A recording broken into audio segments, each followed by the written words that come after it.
Buongiorno, buona domenica, ben ritrovati a tutti. Ho un'edizione oggi dove, come sapete, faremo il punto della situazione della pandemia. Vi darò lettura del bollettino regionale, una situazione che sta migliorando lentamente, una curva che si sta abbassando. Ieri stesso lo aveva detto anche il presidente della regione Luca Zaia, parlando di deboli ma importanti segnali di miglioramento sul fronte della pandemia. Parleremo anche della novità dei tamponi che saranno gratuiti da domani nelle farmacie. Vi diremo chi può farli gratuitamente e ovviamente ne parleremo nel corso di questa edizione. Ma in primo piano anche la cronaca, perché ci sono stati numerosi incidenti nella Marca nella notte, non solo. C'è stata una grandissima tragedia che è avvenuta nel Bresciano, un incidente dove sono morti 5 giovanissimi tra i 22 e i 17 anni. Uno scontro frontale tra un'auto e un autobus che si stava dirigendo verso il lago di Garda. Una scena apocalittica, così i testimoni hanno descritto quanto avvenuto ieri sera intorno alle 22:30, secondo quanto è stato possibile ricostruire dagli agenti della polizia stradale. La Polo Volkswagen, sulla quale viaggiavano i 5 giovani, diretta verso Brescia, avrebbe improvvisamente invaso la corsia opposta di marcia, sulla quale stava transitando un pullman senza passeggeri. Lo schianto è stato inevitabile e devastante. La vettura nell'impatto si è completamente accartocciata, tanto che il motore, disancorato dal cofano, è volato ad una trentina di metri dal luogo dell'impatto. Come vi ho detto, sono morti purtroppo 5 giovanissimi. La più giovane è una ragazza di 17 anni. Ed ancora, dobbiamo ancora registrare numerosi invece incidenti stradali anche nella Marca. Ieri avevamo detto c'erano stati già i 3 incidenti, di cui uno grave. Oggi nella notte altri sinistri. Ce ne parla la nostra Francesca Bozza. Francesca, buongiorno. Buongiorno Daniela, buongiorno ai telespettatori. Hai detto bene tu, ieri era già stata una giornata difficile sulle strade della Marca con 3 incidenti e purtroppo questa appena trascorsa è stata una notte molto difficile, con una raffica di incidenti accaduti sulle strade della nostra regione, dal Bellunese al Trevigiano. Allora iniziamo proprio dalla Marca trevigiana, dove Vigili del Fuoco e SUEM sono stati impegnati su 5 fronti, 5 incidenti appunto in una notte. Il più grave è quello che si è registrato intorno a mezzanotte a Vidora, in via Curti. Un'auto, il cui automobilista, una 38enne di origini marocchine, ha perso il controllo del mezzo, è finito fuori strada. Naturalmente le cause sono ancora al vaglio delle forze dell'ordine ed è finito contro un muretto. L'impatto è stato violentissimo. Quando i soccorritori sono arrivati sul posto, l'uomo è stato trovato sulla strada, fuori dal mezzo, probabilmente sbalzato dalla sua auto al momento dell'urto. L'uomo è stato soccorso, trasportato all'ospedale di Treviso. Le sue condizioni sono giudicate molto gravi. Sul posto, come detto, anche i vigili del fuoco, il SUEM, intervenuti poco più tardi, questa volta a Istrane, in via Baracca, per un'altra fuoriuscita autonoma di un'auto. In questo caso l'automobilista, un 25enne senegalese, rimasto ferito ma fortunatamente in modo non grave. Ieri invece, intorno alle 13:30, un 18enne alla guida della sua auto a Ponte di Piave stava imboccando una rotatoria quando è stato urtato, per cause ancora da chiarire, da un'auto. Nell'impatto il giovane ha perso il controllo del mezzo, è finito fuori strada e si è ribaltato con la sua auto. Da dire subito che fortunatamente non è rimasto ferito in modo grave. L'automobilista però, che ha provocato questo, invece di fermarsi per soccorrere il ragazzo, si è allontanato. Sono scattate immediatamente le indagini da parte dei carabinieri di Conegliano, che anche grazie alla visione delle immagini delle telecamere di sorveglianza installate in quella zona sono riusciti a risalire al responsabile. Si tratta di un 55enne della zona nei confronti del quale scatterà adesso la segnalazione all'autorità giudiziaria per fuga in caso di incidente stradale, con danni alle persone e omissione di soccorso alle persone ferite. Questo quanto accaduto nella Marca. Sempre la scorsa notte nel Bellunese, invece, poco prima della mezzanotte, i vigili del fuoco sono stati impegnati in località Cima ai Ypres, Ponte nelle Alpi, lungo la statale 51, per un'auto finita rovesciata fuori strada. Il conducente è rimasto ferito. I pompieri che sono arrivati da Belluno hanno lavorato a lungo utilizzando cesoie, divaricatori e martinetti idraulici per estrarre l'automobilista rimasto incastrato e poi appunto portato all'ospedale dai sanitari del SUEM. Sul posto per i rilievi di legge i carabinieri. Un'ora e mezza più tardi, intorno all'1:30, questa volta da Auronzo di Cadore, c'è stato uno scontro frontale tra due auto, feriti i conducenti dei due mezzi, anche in questo caso sul posto vigili del fuoco e i sanitari del SUEM. Questo insomma è il bilancio pesantissimo di una notte molto molto difficile sulle strade del Veneto. Se non hai domande, Daniela, ti restituisco la linea. Grazie davvero Francesca, grazie e buon lavoro. Noi andiamo avanti e ci colleghiamo, dovrebbe essere collegato con noi il sindaco di Montegrotto Terme, Riccardo Mortandello. Lo vedo già sullo schermo. Buongiorno sindaco. Buongiorno Daniela e buongiorno a tutti i telespettatori. Intanto buona domenica. Buona domenica anche a voi di lavoro. Esatto. Sindaco, dunque, con lei facciamo un attimo, guardiamo un attimo il bollettino regionale, una curva, l'ho detto prima, che sta diminuendo, una situazione che sta migliorando almeno nell'ultima settimana in tutto il Veneto. Infatti siamo abituati a numeri molto alti, per carità sono numeri alti lo stesso, ma comunque stanno migliorando. Sono 14.976 i positivi delle ultime 24 ore. La maglia nera va a Vicenza con 2.966 positivi, poi c'è Verona con 2.943, seguito da Padova 2.762, Treviso 2.683, Venezia 2.051, poi c'è Belluno con 514, Rovigo 725. Per quanto riguarda invece le persone ricoverate sono 1.727, 183 si trovano in terapia intensiva. Per quanto riguarda i decessi, invece attualmente nelle ultime 24 ore sono 7. Queste dunque le novità del bollettino regionale. Sindaco, dunque una situazione che piano piano sta migliorando e fa anche ben sperare, perché insomma lo sappiamo, il comparto turistico ormai lo diciamo da mesi, è in una situazione davvero difficile, un po' tutti i rami del turismo, dalla zona balneare a soprattutto anche voi nella zona termale. Allora, questi dati rasserenano da un punto di vista, diciamo, sociale e sanitario per quanto concerne la nostra popolazione.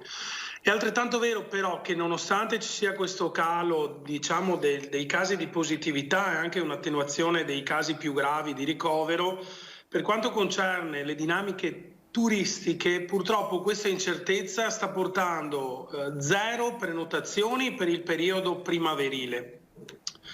Qualche turista, soprattutto straniero, si affaccia per capire disponibilità nel periodo autunnale, però l'incertezza purtroppo permane anche in merito all'utilizzo, al non utilizzo parziale, rafforzato del Green Pass.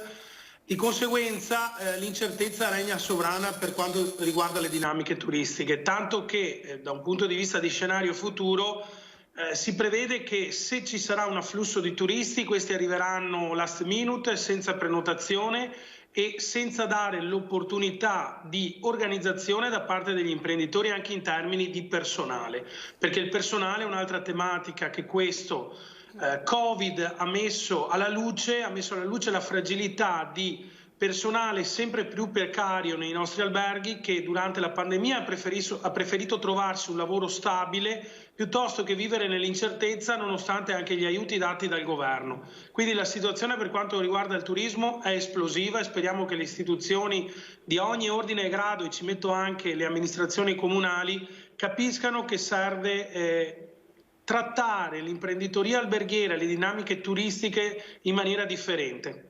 Se da lei appunto ha detto numerose disdette, si parla di quanto come perdite?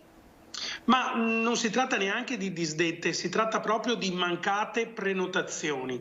Solitamente, soprattutto i turisti d'Oltralpe tendono a organizzarsi in maniera migliore rispetto agli italiani che solitamente prenotano pochi giorni prima. Quindi i tedeschi, gli austriaci prenotano con qualche mese di anticipo. Io ho sentito qualche albergatore che mi dice che purtroppo il telefono non squilla e questo è un indice che l'incertezza che regna sovrana non solo in Italia e nel Veneto, ma soprattutto in Europa, può tradursi in un danno economico. Quindi non si tratta proprio di disdette, ma di mancati pernottamenti. Speriamo che nelle prossime settimane la situazione non solo in Italia possa migliorare e dare la certezza a chi vuole viversi una settimana di vacanza, 2 settimane di relax, di poter partire in tranquillità sapendo che chi viene dall'estero essendo in uno stato straniero vive anche con angoscia l'ipotesi di contagio. Senti, ha sentito, insomma, sono stati assegnati dei ristori, saranno assegnati dei ristori, delle agevolazioni, soprattutto anche abbiamo visto anche per quanto riguarda gli alberghi, i ristoranti. Secondo lei questo può bastare? Ma da un punto di vista di sostenibilità è un passaggio importante per permettere che non ci siano chiusure o episodi di fallimento. Sicuramente per un imprenditore che è sempre spinto a fare utile, quindi ad incrementare l'attività economica, non può bastare, nel senso deve essere letto come un aiuto, un sostegno per passare a una situazione migliore, perché sicuramente tutte le azioni di aiuto vanno in un qualche modo ringraziate, bisogna essere grati per chi mette delle risorse a disposizione, anche perché quello che sta succedendo in Italia e in tanti altri stati se lo sognano in termini di aiuto alle imprese. E come dico sempre, le destinazioni turistiche come può essere Montegrotto, ma come possono essere tante altre località in Italia, dovrebbero avere un'attenzione differenziata anche rispetto ai fondi del PNRR, che purtroppo spesso sono appannaggio di indici di vulnerabilità sociale che poco sono comprensibili. Perché dico questo? Non perché voglia portare acqua esclusivamente al mio mulino, perché va aiutato chi ha bisogno anche in termini, così come in termini aziendali, anche in termini di aiuti pubblici, ma perché se non facciamo una strategia seria sull'economia turistica, che è l'unica cosa che ci rimane come economia strategica di Stato dopo aver venduto per anni le aziende strategiche, veramente corriamo il rischio fra qualche anno di mangiarci le mani, perché abbiamo un patrimonio talmente importante da valorizzare che potrebbe valorizzarlo qualcun altro, come già succede con certi operatori delle prenotazioni online stranieri, portando gli utili all'estero. Fra l'altro, Sindaco, si aggiunge a tutta questa situazione davvero difficile anche il caro bollette. Il governo è andato ai ripari con delle soluzioni che però molti imprenditori dicono non bastano. Sì, noi paradossalmente siamo un po' fortunati perché le nostre strutture alberghiere, che sono tutti stabilimenti termali, utilizzano il calore di un'acqua millenaria che sgorga nel nostro territorio, che va fino ai 90 gradi, lo utilizzano sia a fini energetici di riscaldamento che di raffreddamento, sicuramente non per fare energia elettrica.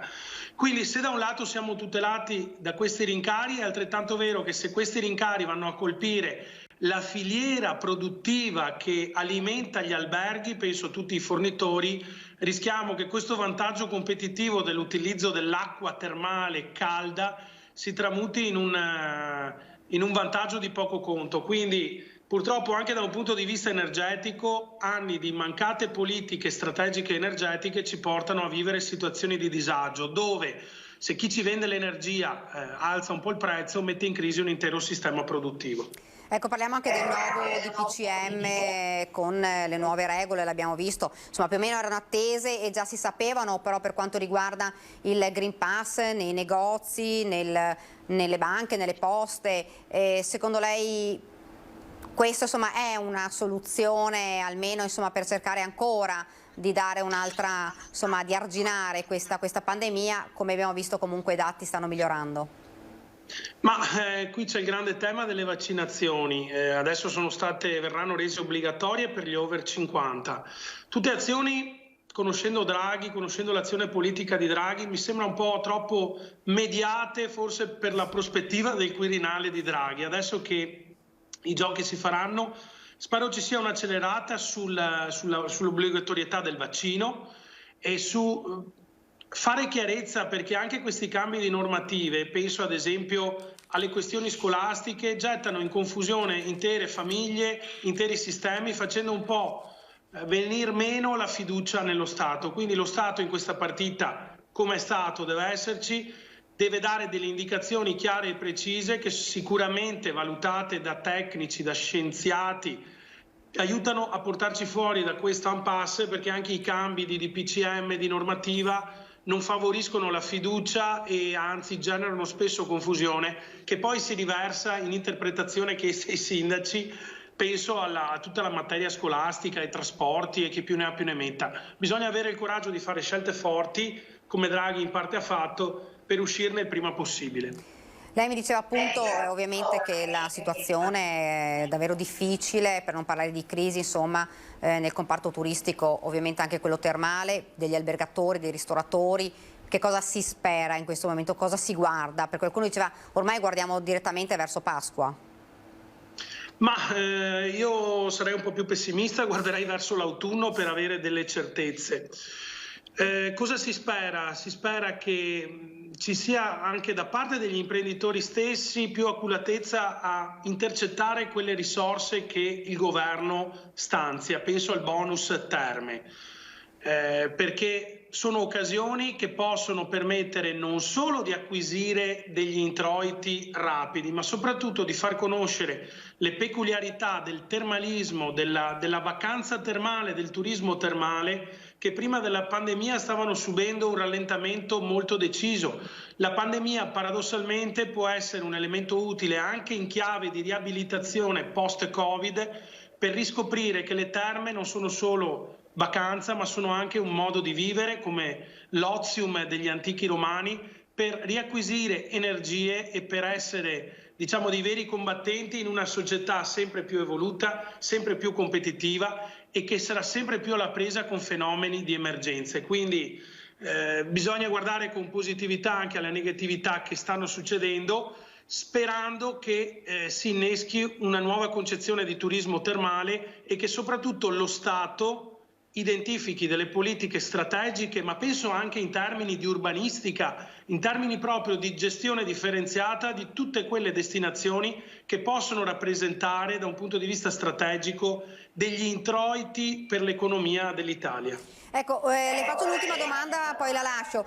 Molti sono preoccupati perché dicono insomma è meglio non andare nelle strutture ricettive, bisogna stare attenti, c'è preoccupazione. Lei mi ha sempre detto insomma lì le regole negli alberghi, come un po' dappertutto, però sono regole ferree e sono insomma sicure. Ma bisogna stare attenti anche ad andare al supermercato a fare la spesa, andare in posta, bisogna stare attenti e rispettare sempre le normative ovunque. A maggior ragione in presidi sanitari come sono i nostri stabilimenti termali si può andare con tranquillità. L'attenzione va sempre fatta perché gli episodi di contagio possono avvenire ovunque, anche durante una partita a carte con gli amici a casa, come è successo. Però qui abbiamo a che fare con dei professionisti, abbiamo a che fare anche con degli imprenditori che rispettano le regole, anche perché i controlli ci sono. Quindi la tendenza è garantire sicurezza e invito tutti a venire a Montegrotto Terme, perché gli alberghi, così come i bed and breakfast e tutte le forme, diciamo, di accoglienza territoriali sono assolutamente sicure e prive magari di problematiche che si potrebbero paradossalmente riscontrare al supermercato incrociando altre persone. Sindaco, la ringrazio, grazie davvero. Grazie a voi, buon lavoro, buona domenica e buona giornata. Grazie anche a lei, buona domenica. Dunque avete sentito una situazione sempre difficile, l'abbiamo detto più volte, quello del comparto turistico. Io però mi sposto a Treviso da Montegrotto perché lo vedo già sullo schermo, il nostro direttore generale dell'ULSS 2, Francesco Benazzi, buongiorno. Buongiorno e buona domenica. Buona domenica anche a lei. Dunque abbiamo letto un po' la situazione, direttore, che sta migliorando a livello insomma veneto, dei numeri, dei contagi, pian piano una curva che si sta abbassando. Sì, una curva che si sta abbassando, devo dirle, noi abbiamo ancora ricoveri. Anche oggi per esempio abbiamo 9 persone in più ricoverate, sono tutte Novax, e siamo ancora intorno ai 315 ricoveri, di cui 29 in terapia intensiva. Però 36 di questi sono positivi, li chiamo positivi per caso, cioè sono persone che si sono ricoverate perché ovviamente i ricoveri stanno andando avanti normalmente per altri motivi, e che sono risultati positivi. Devo dire che sicuramente stiamo andando verso una situazione migliore. L'R-Conti, che è un po' la curva dei ricoveri che ci fa capire se siamo ancora in sofferenza, si sta abbassando sotto l'1, quindi questo è un segnale positivo. Però devo dire ancora, la media giornaliera dei casi positivi è oltre i 30.000 e noi abbiamo circa un'incidenza di 2.463 persone su 100 casi su 100.000, quindi ancora non siamo nella fase finale della curva, che immaginiamo o pensiamo possa essere verso i primi di febbraio. Comunque è positivo che la maggior parte di queste persone, anche se risultano diciamo con il tampone positivo, di fatto sono asintomatiche o al massimo paucisintomatiche. Quello che ci preoccupa forse di più sono ancora le classi. Difatti noi trattiamo ormai 2.400 classi, di queste 976 sono in quarantena, quindi parliamo di circa 20.000 studenti che sono in quarantena, e ogni giorno dobbiamo circa fare 232 classi, che sono 5.000 studenti che ogni giorno più o meno arrivano ai Covid Point per ovviamente avere il certificato del T5, cioè della fine della quarantena. Grazie alla Regione Veneto, lo dico perché è un passo veramente eccezionale, che ha stanziato 10 milioni di euro e ha dato la possibilità non solo ai medici di famiglia ma anche alle farmacie da lunedì di poter ovviamente muoversi in modo tale che tutti i ragazzi che possono uscire dalla quarantena e dall'isolamento, anche con certificato di fine isolamento, col test di prima generazione, antigenico di prima generazione, cosa che la Regione Veneto aveva più volte portato avanti, che il Ministero con difficoltà non aveva mai accettato, ma che oggi, visto il fatto che c'è Omicron e quindi non c'è il rischio di ricoveri ospedalieri con casi pesanti, credo sia la soluzione assolutamente migliore per fare in modo di evitare le code ai Covid Point. Ecco, fra l'altro se seguiamo insieme magari il servizio del proprio ieri della dottoressa Russo, che aveva della prevenzione del Veneto, che è entrata proprio nei dettagli del nuovo portale che è attivo da lunedì per la prenotazione dei tamponi. Direttore, vediamo un attimo il servizio così poi lo commentiamo insieme. Eccola la nuova piattaforma regionale attiva da lunedì, a cui si potrà accedere dall'indirizzo sorveglianzacovid.0.veneto.it per semplificare l'accesso diretto dei cittadini, ma anche per supportare le ULSS in alcuni aspetti della gestione dei nuovi casi di positività. 4 le sezioni in cui è diviso il portale, ad iniziare da quella informativa, che dice che cosa significa isolamento, cosa significa quarantena, che cosa bisogna fare. Poi ha la possibilità di accedere alla prenotazione del tampone, come abbiamo detto, questo senza SPID. Nel caso in cui il soggetto risulta ancora positivo, questa è un'altra cosa che abbiamo inserito nel provvedimento del nuovo piano di sanità pubblica, può rifare il tampone non più aspettando 7 giorni, ma abbiamo accorciato alla metà. Quindi fra 3-4 giorni. Chi è in possesso dello SPID può fare un passo ulteriore. C'è una scheda personale, quindi Francesca Russo, io posso cliccare se sono sintomatico o asintomatico. Questo per noi è importante perché è la stessa domanda che fa l'operatore praticamente quando telefona. Per chi invece ha già in mano l'impegnativa del suo medico con la prescrizione del tampone, ci saranno delle slot a disposizione alternative. Se entra nel sistema non può prenotarsi direttamente da questo, ma lo collega all'azienda ULSS. Intanto in queste ore si sta lavorando per implementare i sistemi informatici delle farmacie, dove sempre da lunedì si potranno effettuare gratis i tamponi di fine isolamento e fine quarantena, anche per i contatti scolastici. Devono andare in farmacia portando o il foglio che le è stato consegnato dalla scuola oppure quello che hanno da parte dell'ULSS e quindi fanno il test. Per quanto riguarda il fine isolamento, anche lì è chiaro che bisogna avere o la mail dell'ULSS oppure insomma del del medico. E la dottoressa Russo insieme al gruppo di lavoro nazionale è impegnata per rivedere le regole delle quarantene. Il presidente Zaia ha ribadito la necessità di rivedere il concetto di caso e di concentrarsi sugli asintomatici, con la proposta del Veneto che prevede per il vaccinato con 3 dosi, se asintomatico, solo 3 giorni di quarantena. E poi c'è il nodo più difficile da districare, quello delle scuole, con una prima modifica comunicata ieri sera che riguarda gli studenti con disabilità nel caso di 2 o 3 positivi in classe. I disabili possono, con l'organizzazione della scuola, se questa lo consente, continuare in presenza. All'inizio della prossima settimana le regioni che hanno già presentato le proprie proposte incontreranno il governo. Noi ci aspettiamo una risposta positiva. Dunque, direttore, la cosa più importante, oltre al portale ovviamente che è attivo da domani, è la notizia che i tamponi di fine quarantena, l'abbiamo detto anche prima, e isolamento saranno gratuiti nelle farmacie. Questo vuol dire anche sgravare oltretutto le lunghe code, ne abbiamo parlato prima, proprio ai Covid Point. Sì, assolutamente sì, è un'iniziativa direi che pone fine sostanzialmente alle lunghe code, anche perché sembrava assurdo che le persone potessero andare a fare in farmacia un tampone di prima generazione e poi dover, se in caso dovesse essere messa la persona in quarantena o in isolamento, parliamo a livello scolastico, chiaramente dover tornare a fare le code in dogana oppure in qualsiasi Covid Point della ULSS numero 2.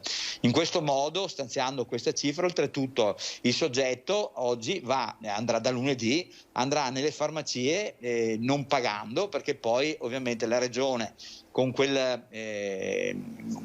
10 milioni di euro andrà di fatto a risarcire le farmacie tramite le ULSS, in modo tale che il cittadino possa fare il tampone gratuitamente e possa poi anche direttamente scaricare il certificato di guarigione direttamente in farmacia, come lo può fare anche dal suo medico di medicina generale e dal pediatra di libera scelta, sempre con il tampone antigenico di prima generazione.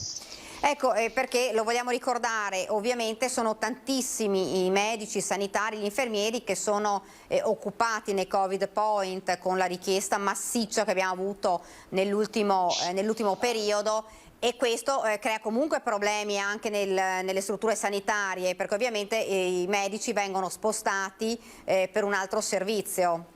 Sì, soprattutto gli infermieri, il nostro personale sanitario del comparto che viene utilizzato. Noi abbiamo circa 300 persone oggi nei centri tamponi, anche 400 tra i centri tamponi che fanno, diciamo, gli adulti e quelli che fanno fine quarantena nelle scuole, avendo diviso le percorrenze. È chiaro che sempre di più noi dovremo comunque creare momenti diversi, giustamente è stata anche fatta la scelta di garantire la disabilità e la fragilità, cosa che di fatto già facciamo e che maggiormente si potrà fare grazie al portale, dove una persona si prenota e potrà scegliersi il giorno e l'ora senza problemi. Noi andremo avanti per un periodo abbastanza lungo col sistema misto, dove che fino alle 14 di ogni giorno facciamo i prenotati e dopo le 14 facciamo le persone ovviamente che vengono libere ancora. Perché abbiamo tante persone che aprendo lunedì il portale già fra pochi giorni finiscono la quarantena, e quindi dobbiamo garantire questa possibilità a chi non si può inserire nel portale di avere comunque l'esito di un tampone negativo per poter tornare a lavorare o tornare a scuola o fare comunque liberarsi ovviamente dalla quarantena. Ecco, direttore, invece per quanto riguarda le visite specialistiche ambulatoriali, com'è la situazione in questo momento? Sì, in questo momento noi, continuo a ribadire, noi facciamo tutte le B, cioè quelle entro 10 giorni, facciamo tutte le urgenze e le emergenze, quindi sia dal punto di vista specialistico che dal punto di vista di interventi chirurgici.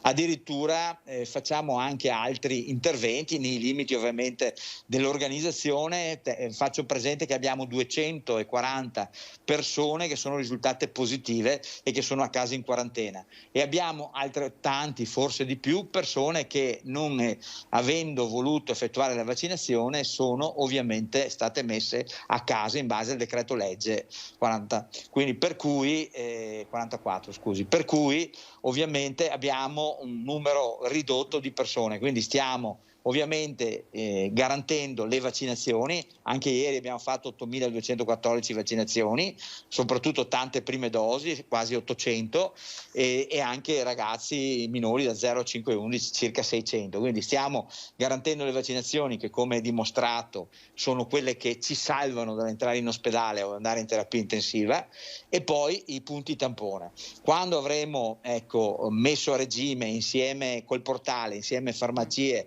e medici famiglia, avremo la possibilità anche di poter riprendere, io mi auguro a marzo, in modo anche continuo, tutta l'attività, in modo tale da rispondere alle liste d'attesa che ovviamente causa Covid si sono create.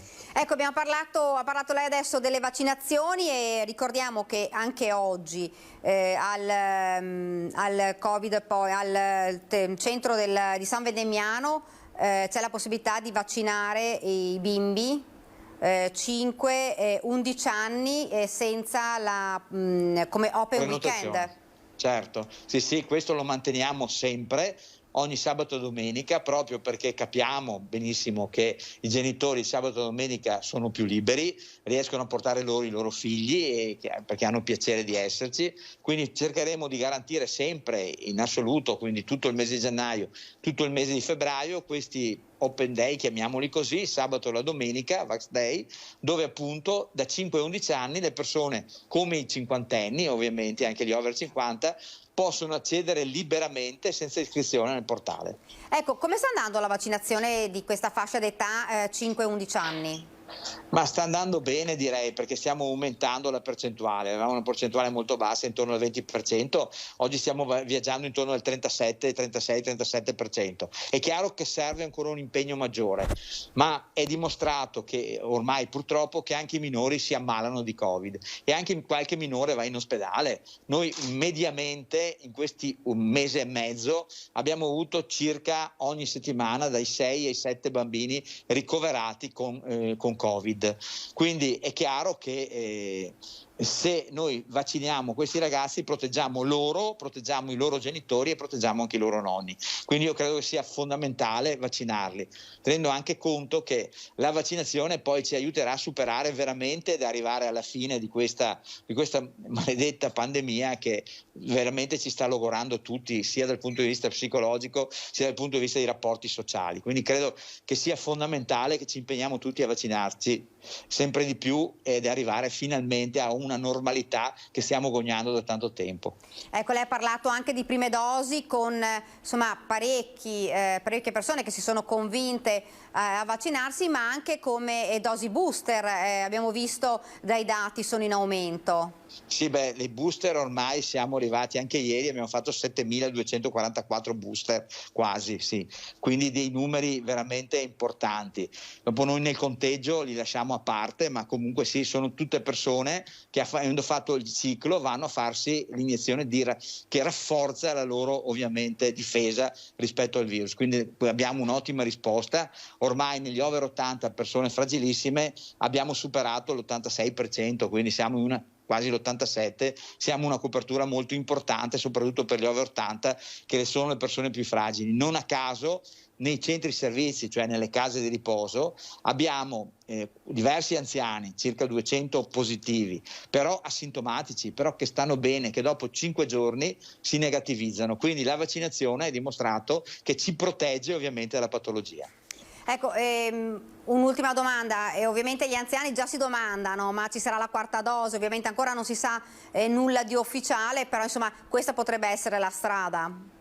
Guardi, adesso ancora i virologi stanno ancora ragionando, il CTS nazionale, però io credo che la quarta dose si debba pensare ovviamente anche tenendo conto delle varianti che ci sono state, quindi immagino che anche il CTS andrà a valutare se è significativo fare una quarta dose utilizzando questo tipo di vaccino o se servirà a utilizzare un vaccino con caratteristiche diverse. D'altronde l'influenza dimostra che ogni anno muta e quindi ogni anno c'è un qualcosa che aggiungiamo in più al vaccino o togliamo a seconda ovviamente della tipologia. Quindi credo che arriveremo alla fine a utilizzare lo stesso meccanismo mentale, cioè che diventa una vaccinazione che chi vuole libera può farla, per le persone fragili deve essere fatta come facciamo l'antinfluenzale, per chi opera in sanità deve essere fatta per proteggere gli altri e se stessi, e per gli altri immagino diventerà una cosa se chi la vuole fare, altrimenti sarà come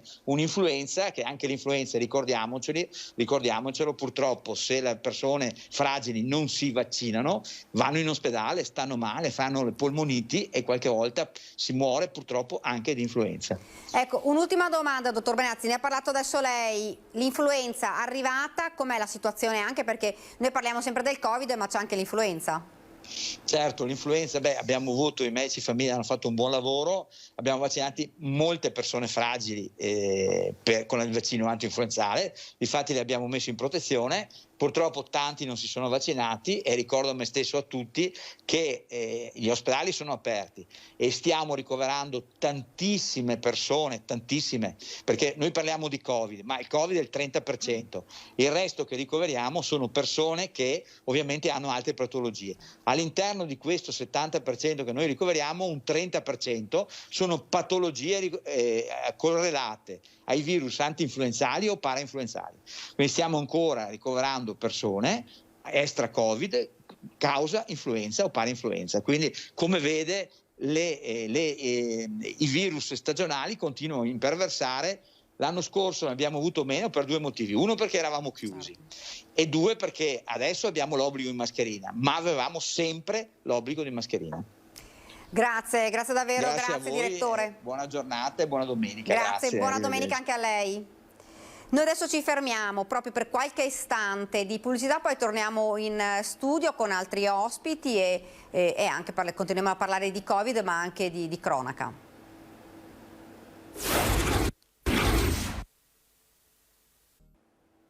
Siamo tornati nuovamente in studio, vi presento immediatamente l'ospite che ci ha raggiunto qui. Non avrebbe bisogno di presentazioni, il sindaco di Spresiano, Marco Della Pietra, buongiorno. Buongiorno Daniela, buongiorno e buona domenica a tutti i telespettatori. Partiamo da un argomento che ci ha lasciato un po' interdetti, perché c'è stato il bilancio della polizia locale di Spresiano ed è emerso un fenomeno davvero preoccupante, perché sono tanti davvero gli automobilisti che sono stati pizzicati senza assicurazione, nemmeno senza revisione, proprio senza assicurazione. Sì, il giorno di San Sebastiano sono stati appunto forniti i dati da parte della mia polizia municipale, nello specifico il comandante Paolo Appolla mi ha portato su il riassunto dell'anno. Allora, al netto che magari può spaventare, no, quando uno legge 1500 sanzioni per il semaforo rosso, tengo a dire che sono si sono dimezzate, quindi da quel punto di vista gli automobilisti sono diventati più corretti, ecco. Sorprende il dato dei primi giorni, poi tra l'altro di quest'anno, quindi non quelli dell'anno scorso ma quelli di quest'anno. Nei primi 20 giorni a Spresiano sono state multate 11 persone, ben 11 persone senza l'assicurazione. Capite bene che è un potenziale proiettile nei confronti di chiunque, una persona che viaggia senza assicurazione. Per cui ecco, il dato è allarmante. Io capisco la situazione contingente che effettivamente vede un aggravio di spese nei confronti delle famiglie e quindi da quel punto di vista là ci mancherebbe altro, si capisce, ma non si può capire, ecco, il non pagare l'assicurazione. Quindi secondo lei è un po' derivato dalla situazione economica difficile di questi momenti, anche se, mi scusi, parlando anche con il comandante è venuto fuori che le giustificazioni erano le più svariate, c'era anche qualcuno che chiamava l'assicurazione dicendo sì, no, ce l'ho, chiamava l'assicurazione, sotto le metto, quindi anche un modo per cercare di sviare. Allora, senz'altro, lì si potrebbe scrivere un libro, no, della vita in comune, specie per quanto riguarda i vigili. Io ho imparato, una volta ero anch'io dalla parte, no, di quello che, non dico inveisse, ma comunque, no, cercava di trovare sempre l'ho messa là 5 minuti la macchina, no? In realtà poi dopo, quando si vede effettivamente il lavoro della polizia municipale, si cerca, no, di soppesare bene le cose. Ci sono effettivamente delle giustificazioni ridicole. Abbiamo avuto una persona che ha chiamato l'assicuratore seduta stante e l'assicuratore ha fatto l'assicurazione, è venuto in ufficio il giorno dopo dicendo ma io ieri ce l'avevo l'assicurazione, peccato che l'assicurazione inizi sempre alla mezzanotte del giorno in cui viene stipulata, pertanto ecco, non c'è stato verso di È chiaro che però bisogna che ci sia una presa di coscienza da parte dell'automobilista che l'assicurazione è la cosa fondamentale, ma non tanto per se stessi, perché ragazzi è come uno che sceglie, no? Se vaccinarsi o non vaccinarsi, sono affari suoi, c'è chi crede in una cosa, chi crede in un'altra, per l'amor di Dio, al netto che comunque anche lì vaccinandosi magari si proteggono anche gli altri, però non voglio entrare in questo discorso, ma dico, l'assicurazione non è tanto per i danni che eventualmente potresti subire tu, che sei liberissimo di pagarteli anche pignorandoti la casa, ma dei danni che arrechi agli altri.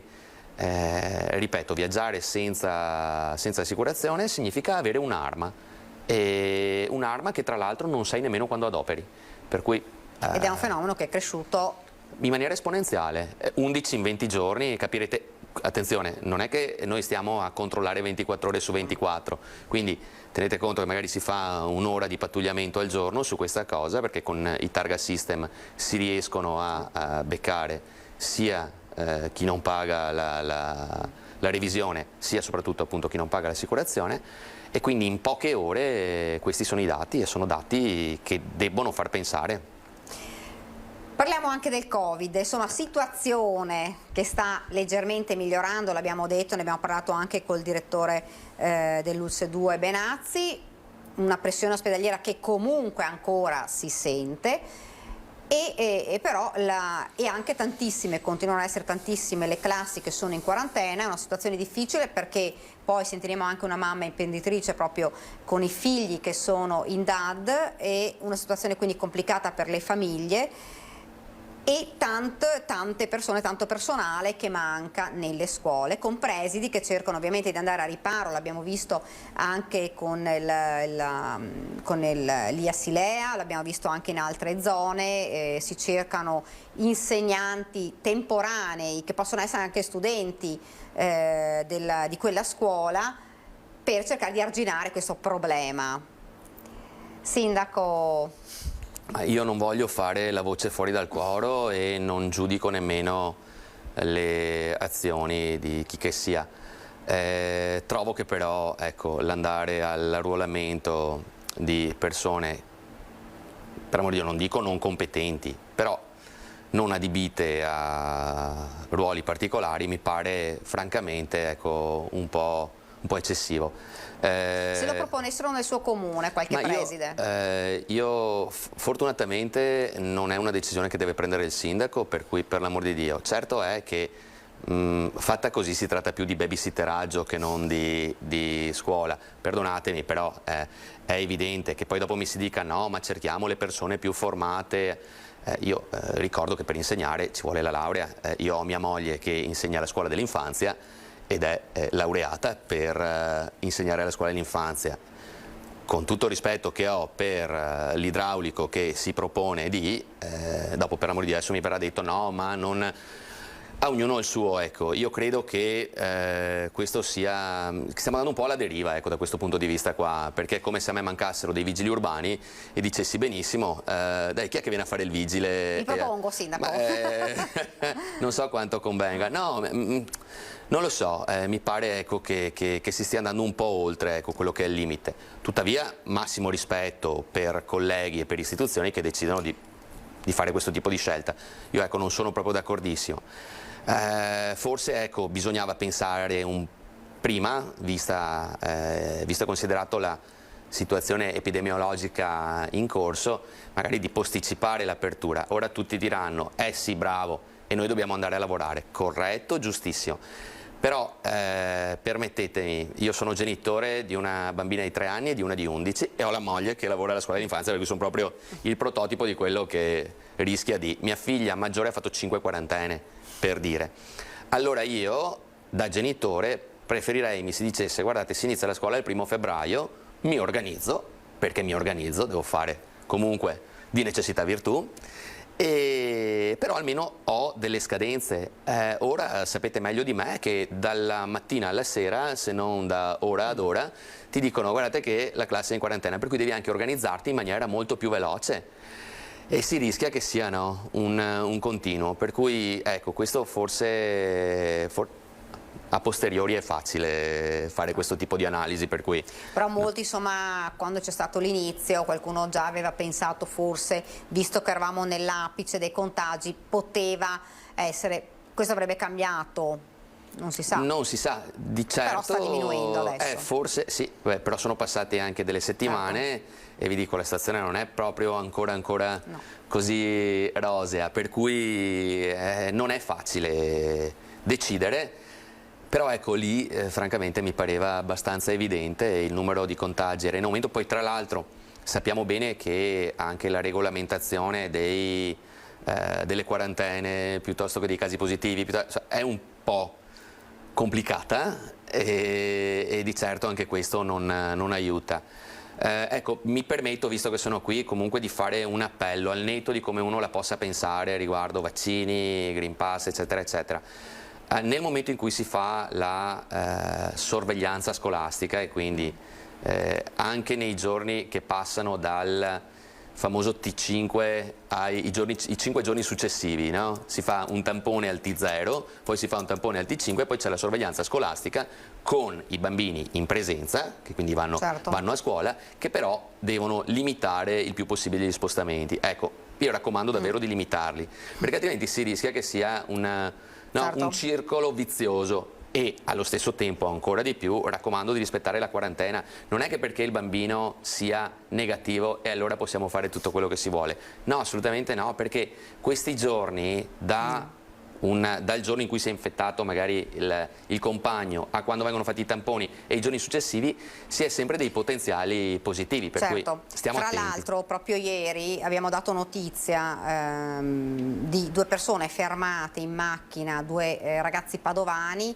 uno era senza patente e guidava, ma l'altro doveva essere in quarantena a Padova e in realtà circolava tranquillamente andando a detta anche sua, era andato anche a cena da persona che doveva essere in quarantena, quindi ancora positiva. Quindi sono situazioni che poi ovviamente creano ancor più, come diceva appunto lei, sì, è tirare un sasso nell'acqua, no? I cerchi che man mano si allargano. Bisogna tenere botta. Io mi rendo conto della situazione, prima diceva bene il dottor Benazzi che soprattutto a livello psicologico siamo molto provati, e credetemi, noi sindaci, sebbene magari io sia uno di quelli che tende più a sdrammatizzare, no?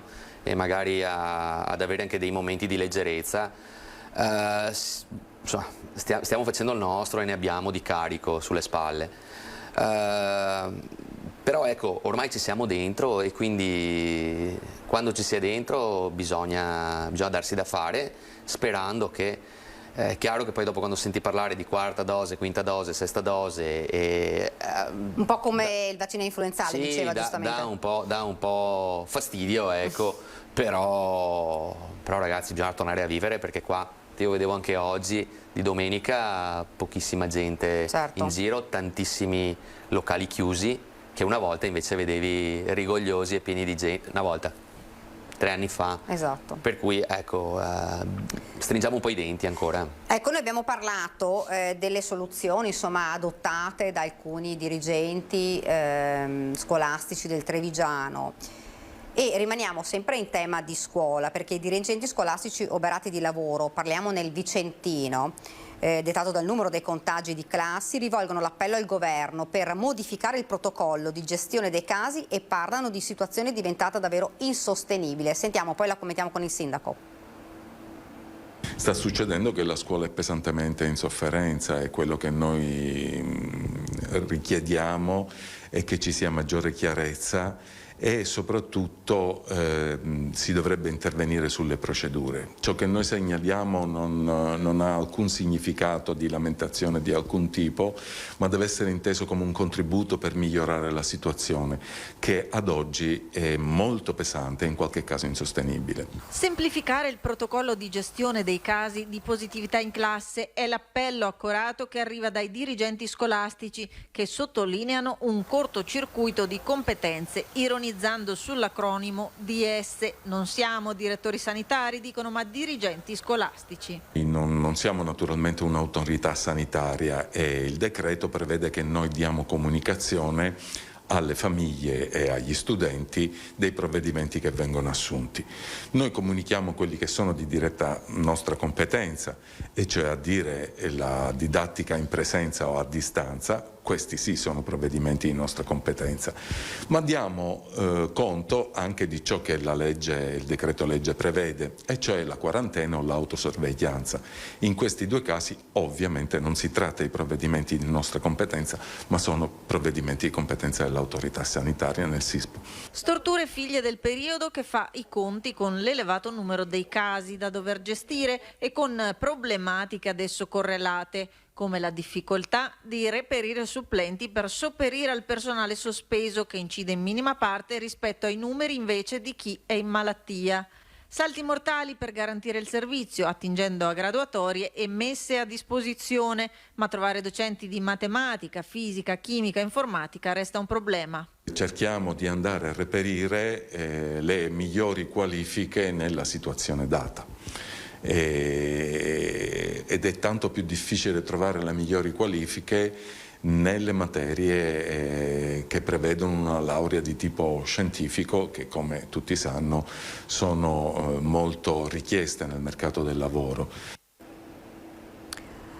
Sindaco, cosa pensa? Ovviamente non è la provincia di Treviso, ma tutte le province, abbiamo visto anche Vicenza, la situazione che è diventata, come dicono anche i dirigenti del Vicentino, è diventata davvero insostenibile.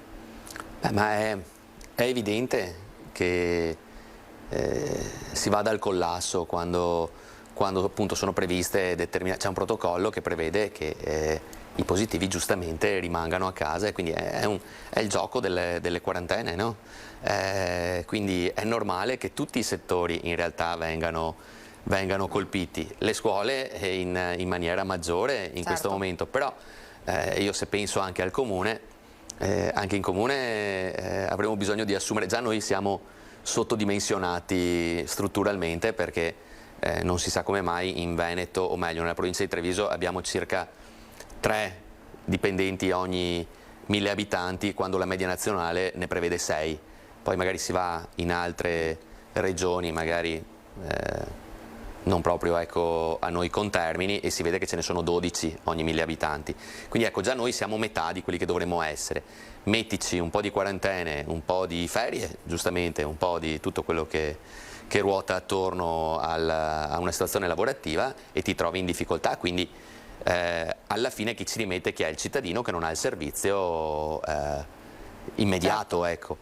Qui è vero che ci sono competenze diverse, ed è giusto che ognuno abbia la propria competenza. Io credo che la scuola abbia fatto molto e che si sia anche adattata velocemente a quello che è stato l'evolversi della situazione pandemica.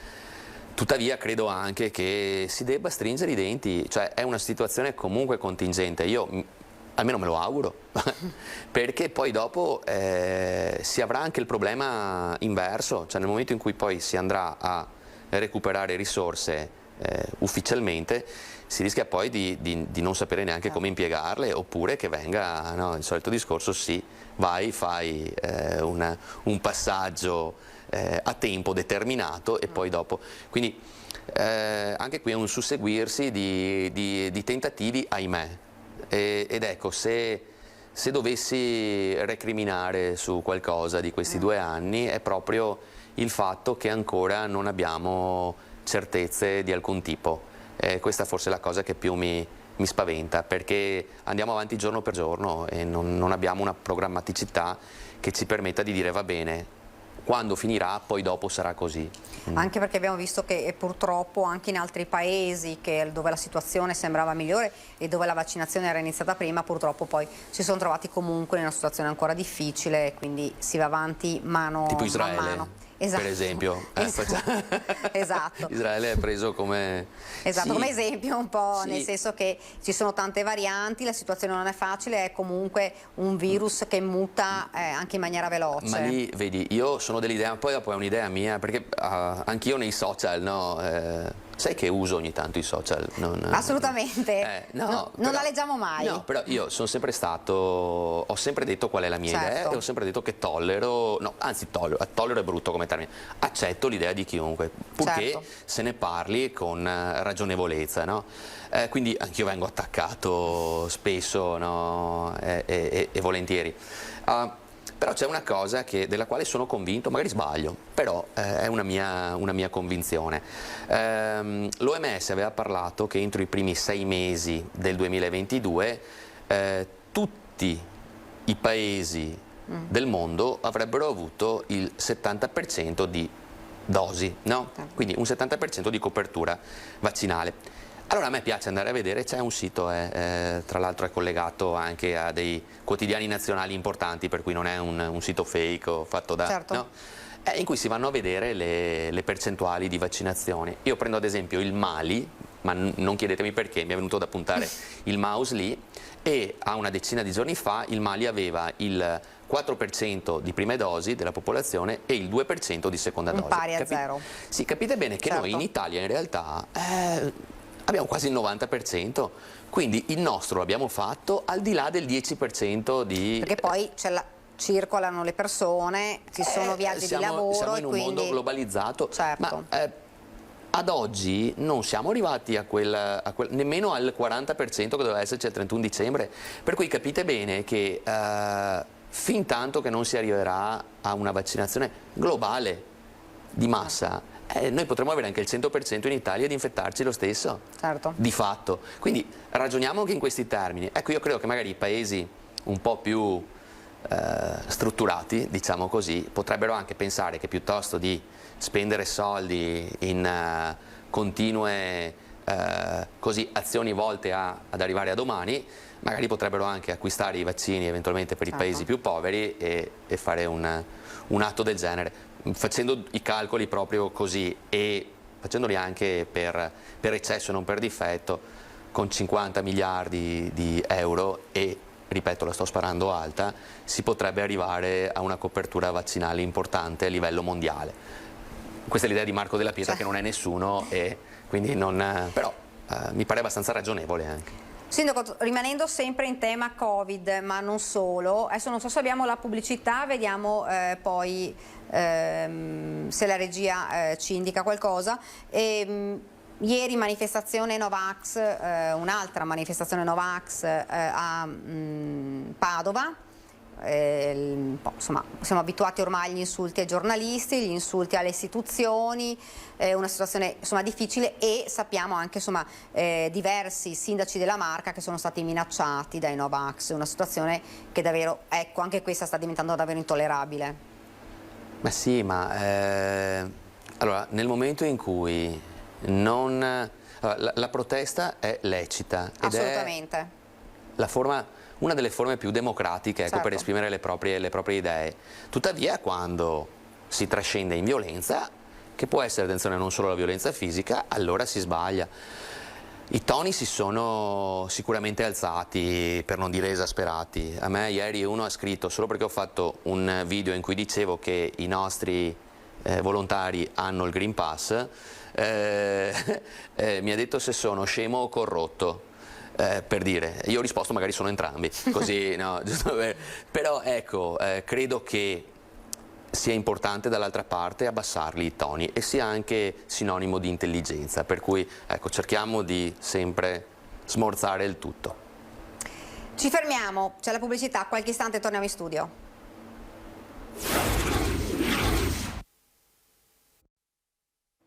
Siamo tornati in studio per l'ultima parte di questa nostra prima edizione e la vedo già collegata con noi Sara Durante, consigliera terziario Donna Confcommercio. Buongiorno. Buongiorno a tutti.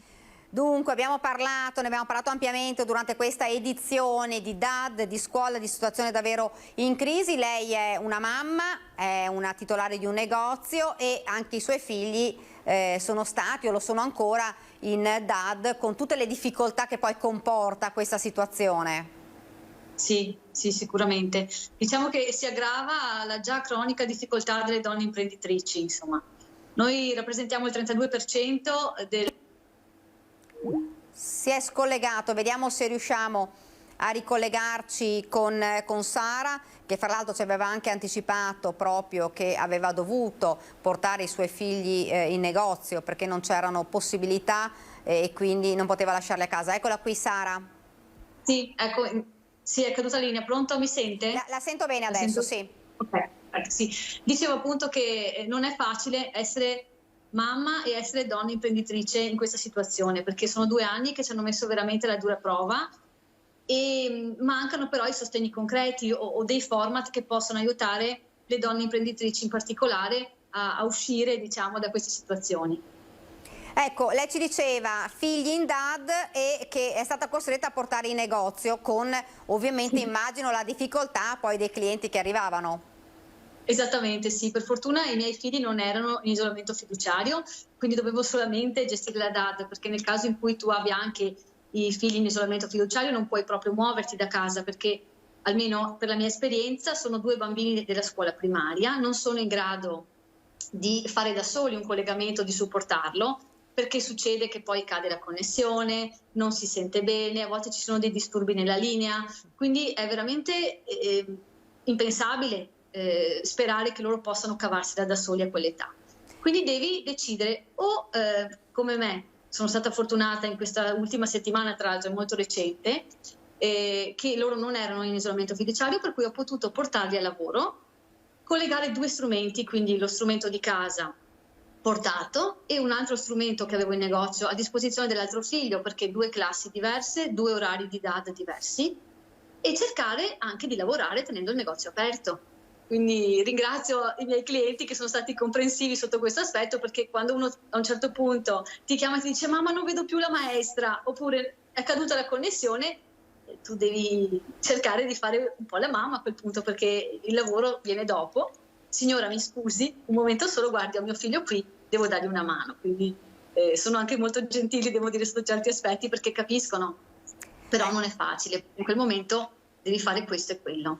Ecco, una situazione che sta andando avanti anche con il tempo e quindi situazione che diventa ancora più difficile, poi soprattutto invece, come diceva lei, se poi i bambini sono costretti a casa, perché ci sono negozi, lo abbiamo anche sentito dai nostri telespettatori, che hanno dovuto addirittura chiudere perché non avevano possibilità, non tutti hanno la possibilità di prendere una babysitter o comunque di trovare una soluzione alternativa come i nonni, e qui hanno dovuto chiudere proprio i loro negozi. Sì, quello è proprio brutto dover fare una scelta del genere, però la capisco, perché a un certo punto o fai una cosa e tra le 2 è chiaro che seguire i figli è la cosa più importante, per cui sei costretto a sacrificare la tua attività, però comunque i costi da sostenere non cambiano in ogni caso, insomma, le tasse, gli affitti comunque ci sono comunque, ecco, anche se tu hai chiuso una settimana per seguire i tuoi figli, certo. Nessuno lo considera questo, non ci sono almeno finora dei sostegni concreti, insomma, per sollevare da queste situazioni. Ecco, lei è proprio consigliera del terziario donna della Confcommercio, sentendo anche un po' le sue colleghe, che cosa è venuto fuori, che cosa è emerso? Beh, allora ci piacerebbe anche, appunto, so che la Presidente, la signora Cremona, sentirà presso la Regione anche eventualmente se c'è la possibilità di pensare dei format, come dicevo, oppure anche dei fondi a sostegno di queste situazioni. Personalmente penso che potrebbe essere un'idea da valutare o un sostegno dal punto di vista proprio di fondi, quindi a livello economico, o anche a livello organizzativo come servizio. Cioè, se ci sono delle persone, delle donne in particolare che hanno queste situazioni, cercare o attraverso le scuole o attraverso le province, adesso è da capire come poter fare, perché so che il problema non è semplice da gestire, però magari affiancare delle persone che possono aiutare magari i figli in quel momento, in modo che le donne possano comunque continuare il loro lavoro, che sono in grado di farlo bene, e abbiano qualcuno di fiducia che possa comunque aiutare i bambini in quel momento dove loro non riescono ad esserci.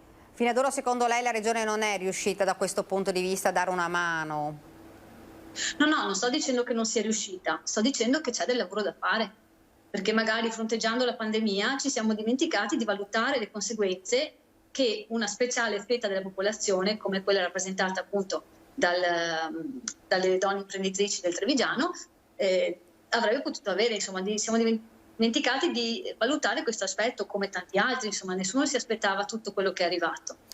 E adesso che emergono i problemi bisogna trovare il modo di risolverli. Ecco, una domanda, secondo lei era una delle cose che più chiedono e che più dicevano le persone, si sarebbe potuto aspettare e magari spostare la data di apertura delle scuole, oppure secondo lei sarebbe stato comunque lo stesso? Io, per come la vedo, sarebbe stato comunque lo stesso. Io sono contenta che abbiano riaperto le scuole personalmente, perché comunque i ragazzi hanno bisogno di socialità. È un momento storico che stiamo vivendo, questo veramente speciale, e ci auguriamo tutti che finisca presto. Come si dice, è una sfida, no? Per cui la capacità delle persone di migliorarsi e di trovare qualcosa è un gradino, no? Ci sono quelli che si inciampano in questo gradino e quelli che da questo gradino trovano spunto per migliorare e per trovare altre soluzioni. Ecco, noi dovremmo essere questo. Abbiamo adesso questo problema, non ce l'aspettavamo, stiamo scoprendo delle facce del problema nuove che emergono, siamo esseri intelligenti, dobbiamo trovare delle soluzioni che vadano bene per tutti il più possibile. Grazie, grazie davvero, grazie Sara, speriamo davvero che la situazione migliori e speriamo davvero che si possa tornare un po' alla normalità. Ce l'auguriamo tutti, davvero. Grazie, grazie davvero, buona giornata Sara. Abbiamo parlato di DAD, ma adesso con il sindaco io vorrei parlare di Quirinale, perché insomma sappiamo c'è un po' il toto, Presidente della Repubblica, chi sarà, chi non sarà, insomma il nome di Draghi è quello che circola di più. Sindaco. Io è solo perché non ho maturato ancora l'anzianità, se no sto scherzando, no? Che dopo magari qualcuno non sicuramente pensa. sarà titolato. Sì, ho visto anch'io un po' questa serie Netflix che potrebbe andare in onda a breve, no? Quindi il Presidente della Repubblica Italiana. Fa parte un po' del gioco, il totonomi, io credo che ci sia già un accordo. Quindi scopriamo quale sarà l'idea del sindaco. No, io penso che... Cosa pensa? Allora, pare che non ci sia nessuno meglio di Draghi. Io non lo posso dire perché non conosco appieno, no? Sento dire, dico, bravissimo, è l'esponente massimo adesso per quella carica. Non lo so, magari c'è qualcun altro, ma non lo posso sapere. Ad oggi mi pare che sia quella la linea. Poi dopo è tutto quello che viene dopo, no? Che così lascia un po' perplessi, perché vediamo intanto quando si andrà alle elezioni. Io credo che comunque si aspetterà a settembre, perché a settembre verrà maturato il diritto alla pensione, quindi no, è brutto parlare così, però lo sappiamo. E poi dopo vediamo chi prenderà il posto di Draghi. Si parla che sarà Franco, il braccio destro suo, ma credo che questo sia fortemente irrispettoso, ma un po' in tutte le... Allora, che il Presidente sia super partes, sia una figura che deve essere al di fuori della politica, mi sta bene, credo sia anche corretto, al netto che magari una persona che ha fatto il Presidente del Consiglio, seppur sia un tecnico per un anno, così fuori dalla politica non lo è, ecco. E ricordiamo poi, Sindaco, che fra l'altro Berlusconi ha fatto un passo indietro. Sì, ma Berlusconi ha fatto intelligentemente un passo indietro. Lui comunque ha avuto gli onori della cronaca per almeno l'ultimo mese, credo, e li avrà ancora. Facendo un passo indietro, di fatto, lui non perde e vince ancora. Quindi da questo punto di vista, chapeau un'altra volta. Adesso si tratta di vedere cosa succederà, perché lui non ha fatto nomi e questo secondo me lo mette ancora in una posizione certo. Così diventa ancora più intoccabile da questo punto di vista. Lui dice: io mi sono tirato indietro, avevo i numeri, ha anche detto, però non ha fatto un nome. Adesso bisognerà vedere la destra, o meglio il centrodestra, cosa deciderà, cosa partorirà. Vedo che anche ci sono se Draghi insomma potrebbe essere il nome che un po' accomuna tutti. Beh, la mia compagine di governo non è che lo apprezzi poi così tanto, non è che sia proprio in linea, però non voglio, cioè preferisco non spingermi, ecco, a dare giudizi in ordine a quello che accadrà, anche perché Roma è parecchio distante da Spresiano.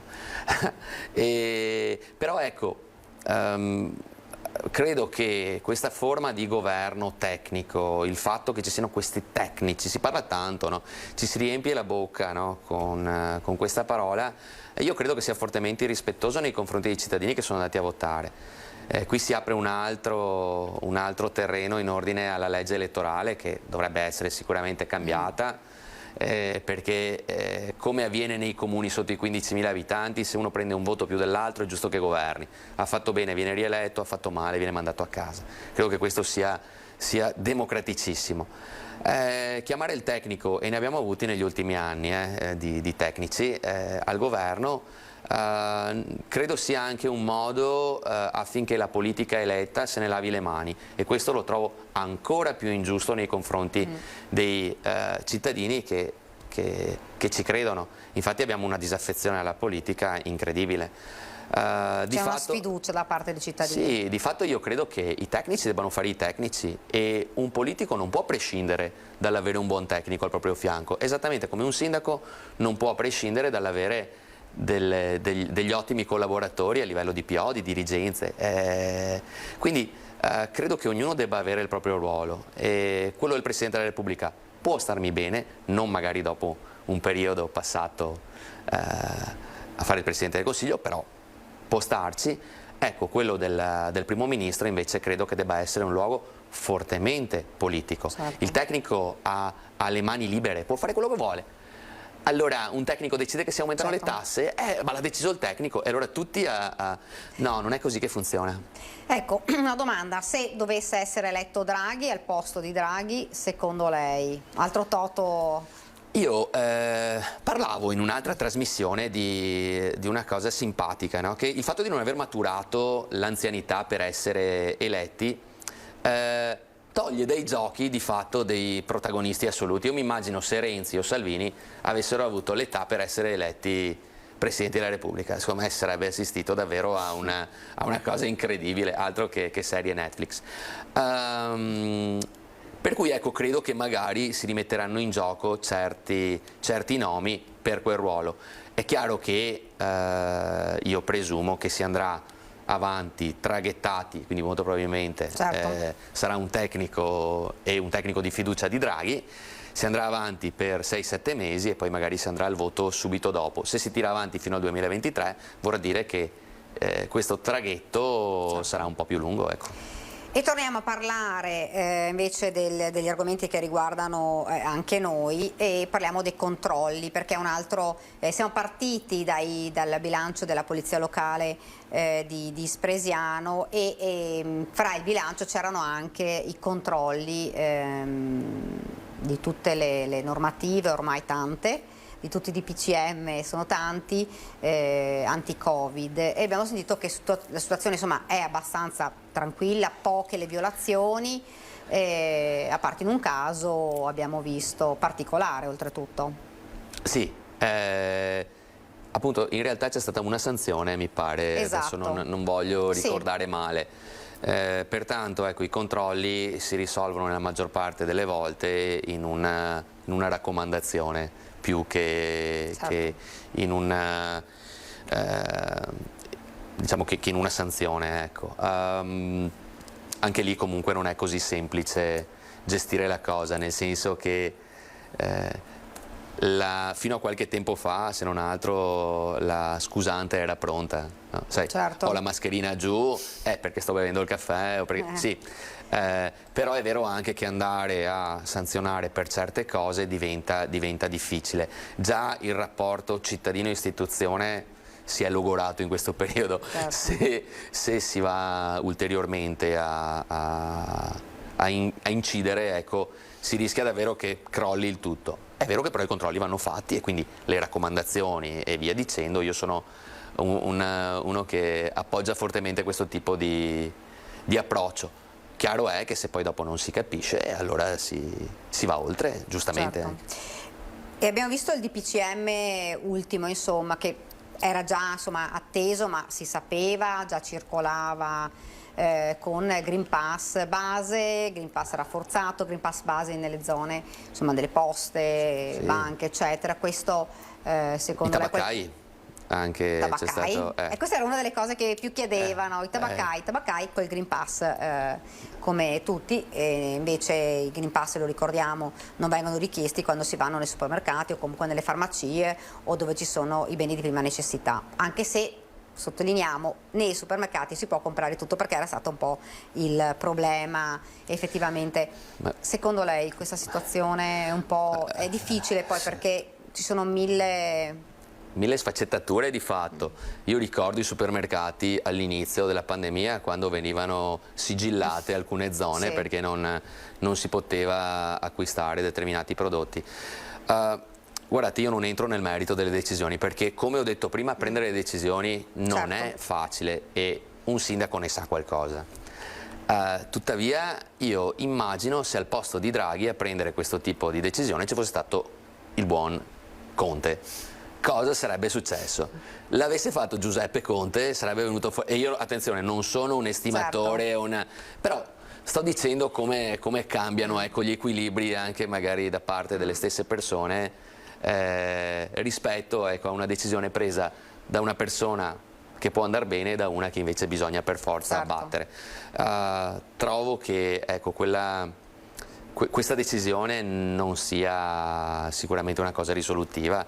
Di fatto ci sono, sta creando mi pare iniqua, e sta creando anche un po' di confusione, un po' alla faccia dell'un po'. Sindaco, mi fermo un attimo, perché abbiamo al telefono con noi Lorenzo Maier da Venezia, perché c'è questo pomeriggio l'ultimo saluto, insomma, di Monsignor Tessarollo a Chioggia. Buongiorno Lorenzo. Buongiorno Daniela, a te e ai nostri telespettatori, buona domenica. Dunque, l'ultimo saluto oggi di Monsignor Tessarollo. Sì, alle 16 la diocesi di Chioggia sarà riunita in cattedrale per ringraziare Monsignor Tessarollo, che per raggiunti limiti di età, come previsto dal diritto canonico, termina con oggi il suo servizio di pastore. Alle 16 in cattedrale una celebrazione solenne presieduta dal vescovo uscente, dal vescovo emerito, con la particolarità che ovviamente saranno presenti tutto il presbiterio, tutti i sacerdoti, i diaconi e i ministranti della diocesi di Chioggia. Sarà una celebrazione molto sentita, probabilmente anche un po' triste, perché la diocesi di Chioggia lo saluta dopo 13 anni di servizio molto apprezzato alla guida di tutte le parrocchie del territorio. La celebrazione ovviamente risentirà un po' dell'emergenza di pandemia, e quindi l'ingresso sarà riservato solo a 350 persone. Ce ne avrebbero volute essere ovviamente molto di più, ma la diocesi di Chioggia si è comunque organizzata con una diretta streaming dal sito diocesano, quindi chi vuole potrà anche da casa assistere alla celebrazione. La diocesi poi donerà come segno simbolico di ringraziamento a Monsignor Tessarollo una storia, un camice che il Monsignore continuerà ad operare poi quando dirà la messa quotidiana nei mesi a venire. Un Monsignore che ha già annunciato si trasferirà a Tezze sul Brenta, ma rimarrà a disposizione per i servizi pastorali, in particolare per la predicazione ad alcuni esercizi spirituali che verranno eventualmente richiesti sia dal suo successore che anche dal vescovo di Chioggia, che anche, dal vescovo di Vicenza, Monsignor Beniamino Pizziolo. Grazie davvero Lorenzo, grazie anche per questa testimonianza, grazie e buon lavoro e buona giornata. A voi. Noi siamo arrivati quasi alla fine di questa. Io ero qua, scusa ti disturbo, se ti interrompo, ma ero qua quando era stata data la notizia, ero qua con Christian Arboit quando ha detto che non sarebbe più stato. Che poi è Arboit. Non chiedetemi il suo di cognome, non lo so dire, ma imparerò. Ero qua quando è stata data la notizia, sì, fatalità, no, queste coincidenze, ero qua qualche mese fa. Dopo 13 anni abbiamo sentito il nostro... Una persona spettacolare lui, davvero un grande, l'ho sentito parlare, era in collegamento, quindi sì, insomma, è bello che certo, che ci siano persone di questo tipo all'interno. Punti di riferimento importanti anche per i cittadini e insomma ovviamente anche lui ha diritto. Vabbè certo, ma ci mancherebbe altro. Quindi lascerà però sicuramente un vuoto alla comunità di Chioggia. Siamo quasi al termine, ne approfitto insomma, delle ultime cose. Parlavamo prima di una confusione anche per i cittadini effettivamente, perché ne abbiamo parlato anche con l'assessore Marcato l'altro giorno, non si sa più che cosa presentare, come presentarlo, c'è una difficoltà che si spera insomma, con il tempo poi possa anche modificarsi, ecco. Sì, la cosa che più lascia così perplessi è che poi nel momento in cui ti strutturi con una determinata normativa, o cambia la normativa oppure passa tutto. Io me lo auguro che sia questa seconda possibilità, però di fatto c'è troppa confusione e bisogna cercare bisogna cercare di essere tranquilli, di prendere le cose come vanno prese e cercare di non trascendere mai dalla tranquillità, ecco, sia nel controllo che soprattutto nel comportamento.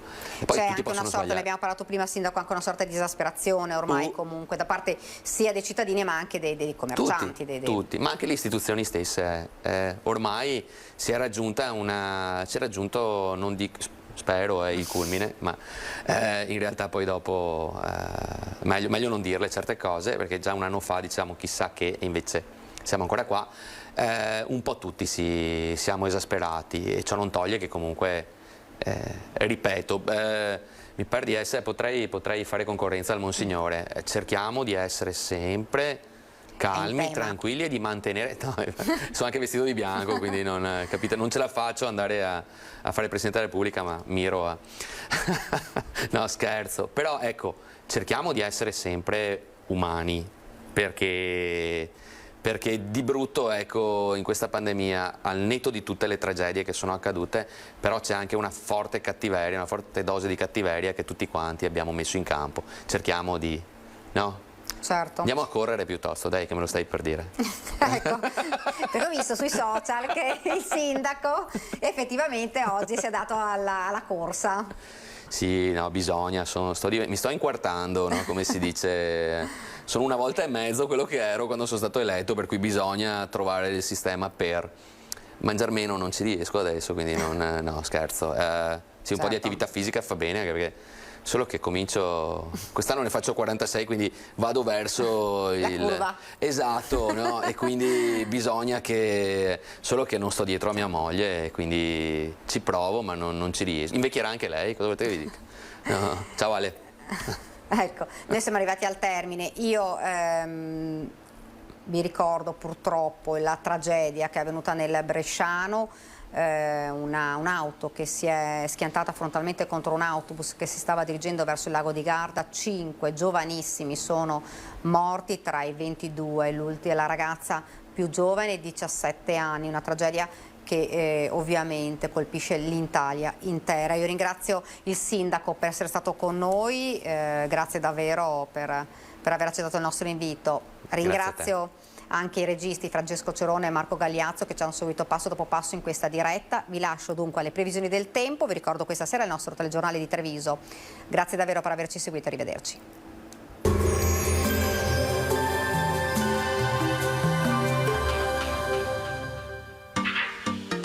Tremonti, attrezzature e materiale per saldatura professionale a Montebelluna. Bentrovati al meteo.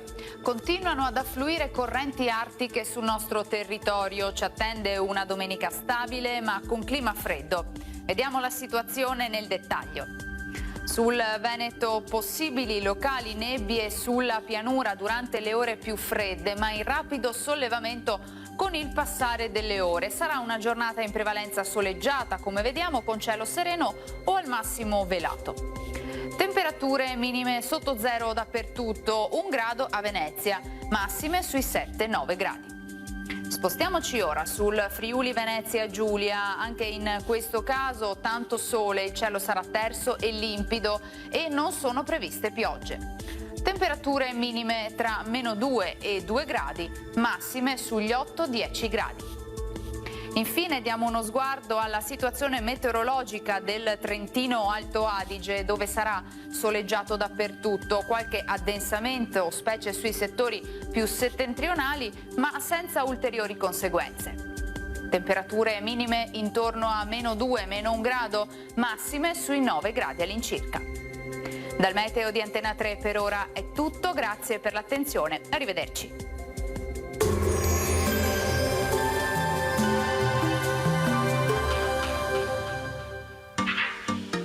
Tremonti, attrezzature e materiale per saldatura professionale a Montebelluna.